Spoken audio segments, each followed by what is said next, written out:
ఈరోజు ఒక HP laptop cursor ఇంకా కీబోర్డ్ వర్క్ చేయట్లేదని అయితే తీసుకొచ్చారు. దానికోసం అయితే నేను బేసిక్ లెవెల్లో కర్సర్ ఏమైనా డ్రైవర్ ఇష్యూ ఉందేమో అని చెక్ చేశాను. డ్రైవర్ అంతా బాగానే ఉంది.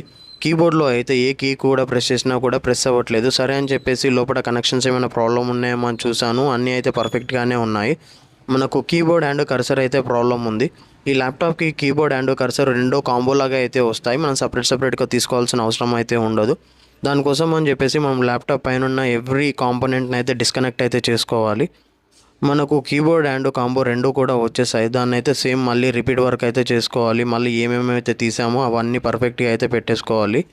ఇందులో మనము చూడడానికి అయితే ఈజీగా కనిపిస్తుంది, కానీ చాలా అంటే చాలా కష్టంగా అయితే ఉంటుంది ఈ వర్క్ అయితే. ఈచ్ అండ్ ఎవ్రీథింగ్ తీయాలి పెట్టాలి అంటే మాత్రము మొత్తము అయిపోయిన తర్వాత క్లోజ్ అయితే చేసుకొని కర్సర్ వర్క్ అవుతుందో లేదో, కీబోర్డ్ కూడా ఆన్లైన్ టెస్ట్ అయితే చేసుకొని కీస్ అన్నీ వర్క్ అవుతున్నాయో లేదో చూసుకొని కస్టమర్కి అయితే ఇచ్చాను.